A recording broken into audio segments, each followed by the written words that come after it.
आप जिस तरीके से बोल रहे हैं कि आप नहीं जाएंगे दिव्यांग मंदिर के अंदर में, जैसे मैं सुन पा रहा था, क्या कारण है सर, दिव्यांग क्यों कह रहे हैं? देखिए, मंदिर जो है वो भगवान का श्री विग्रह होता है हमारे धर्मशास्त्रों की दृष्टि से।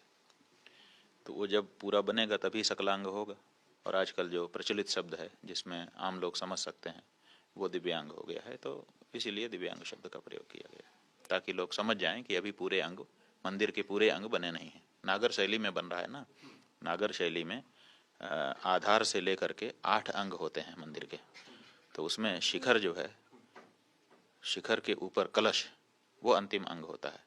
तो जब तक कलश न बन जाए तब तक हीनांग ही तो कहा जाएगा। आप जो सोमपुरा हैं, देखिए अभी तक आप लोग दुनिया भर की बात चलाते हैं। जो निर्माण करने वाले सोमपुरा हैं वो उनसे पूछिए ना कि क्या मंदिर बन गया, कितने अंग होते हैं मंदिर में, कितने अंग निर्मित हो गए हैं और कितने अंग अभी बाकी हैं। क्यों नहीं पूछते सोमपुरा से? वो स्थापित ही हैं, वहाँ की विश्वकर्मा है वो, तो वो बताएंगे वास्तु शास्त्र के बारे में। उनसे तो नहीं पूछ रहा है कोई कोई चैनल वाला। गर्भगृह के अंदर जो है आज रामलला स्थापित हो जाएंगे, आप कैसे देख रहे हैं?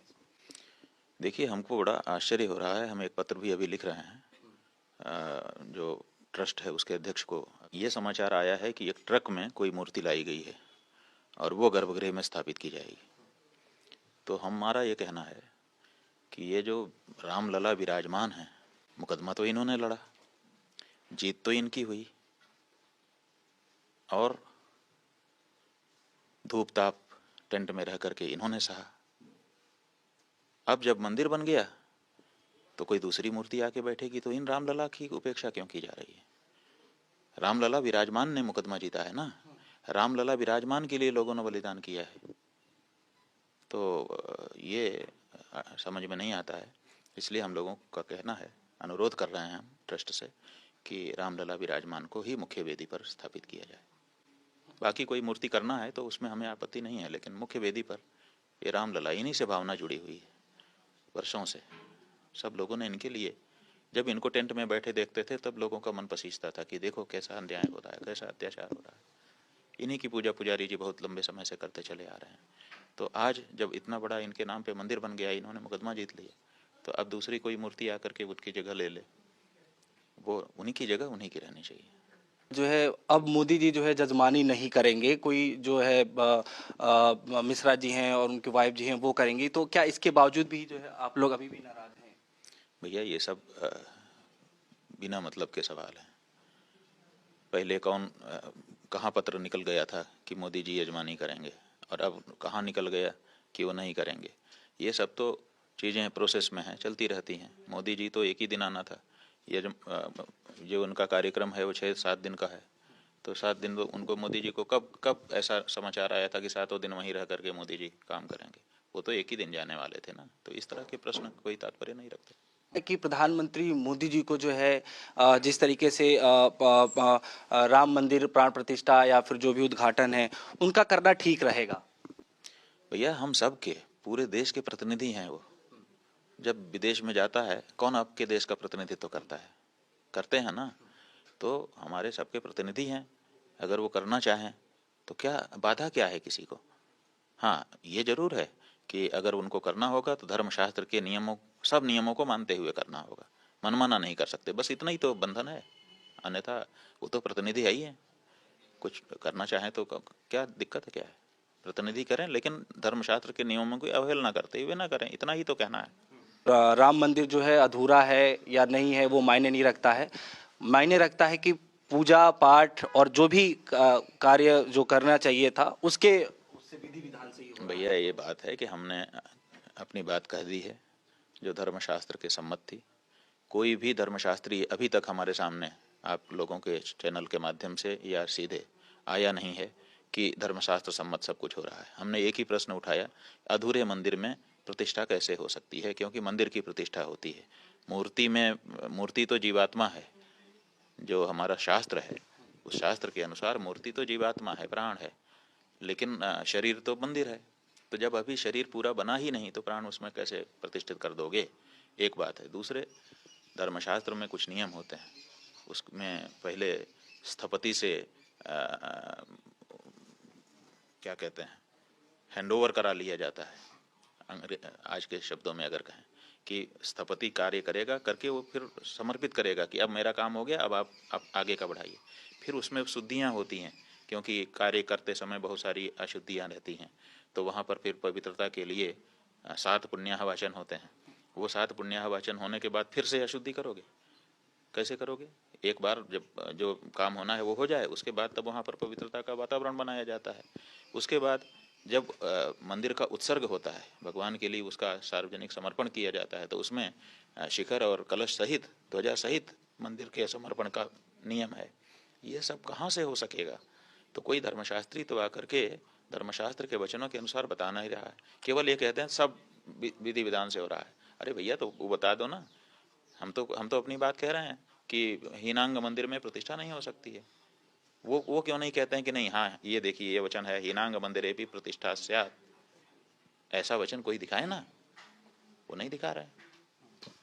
वो कह रहे हैं कि जैसे हम एक फ्लोर बन जाता है, वैसे ही एक फ्लोर तो बन चुका है, ये कह रहे हैं। वो कह रहे हैं कि एक फ्लोर में हम प्रतिष्ठा गृह प्रवेश करके फिर दूसरा फ्लोर बनवा करके फिर उसमें बाद में भी प्रतिष्ठा प्रवेश कर लेते हैं। उसी तरह से ये जैसे हमारा रहने का घर होता है, वैसे भगवान का भी रहने का घर होता है। ये मंदिर जो है भगवान का घर है, इसलिए जैसे हमारे घर की हम प्रवेश करते हैं, वास्तु प्रतिष्ठा करते हैं, वैसे उनका कर ले रहे हैं। सवाल ये है कि आपके घर में और भगवान के घर में अंतर है कि नहीं है? आपके घर में अनिवार्य रूप से आजकल शौचालय आप लोग बना रहे हो, भगवान के घर में शौचालय बना दोगे?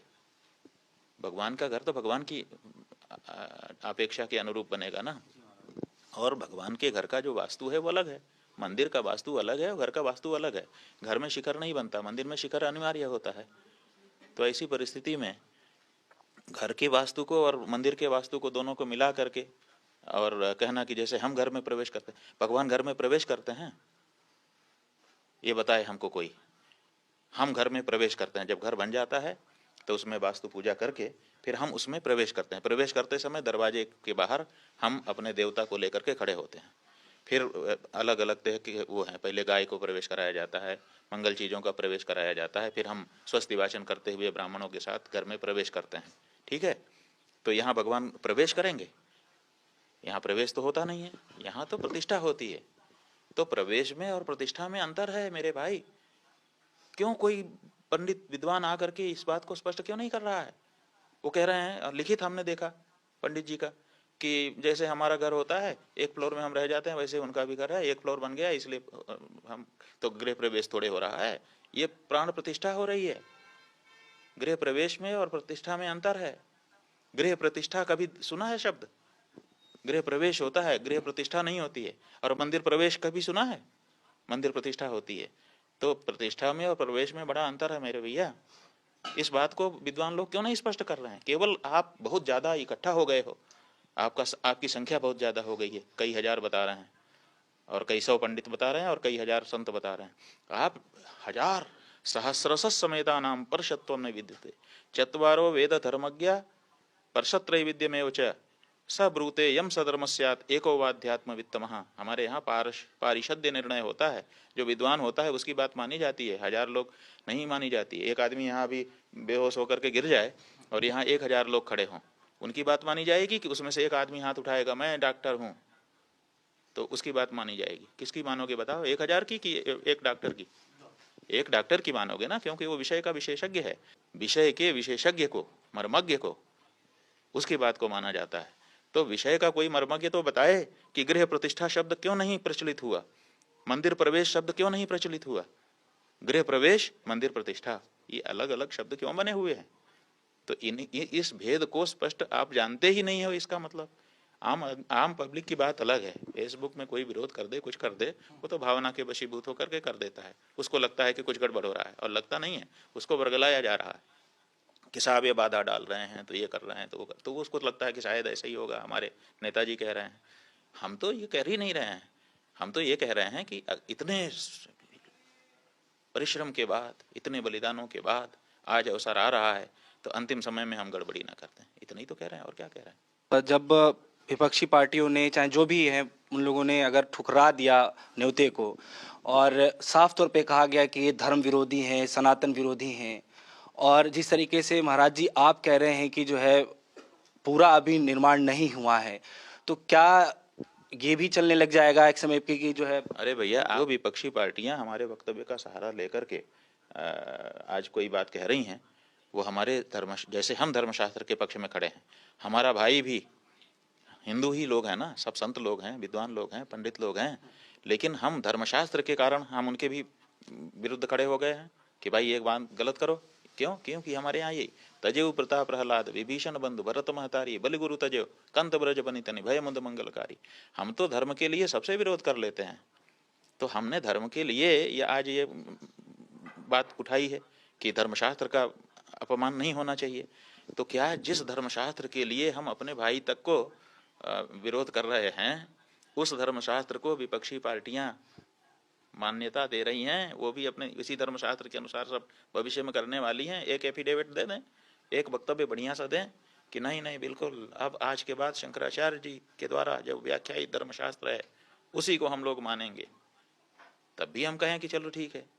तो उनसे आप लोग पूछते नहीं हो, वो तो अपना जो लाभ लेना ले ही रहे हैं।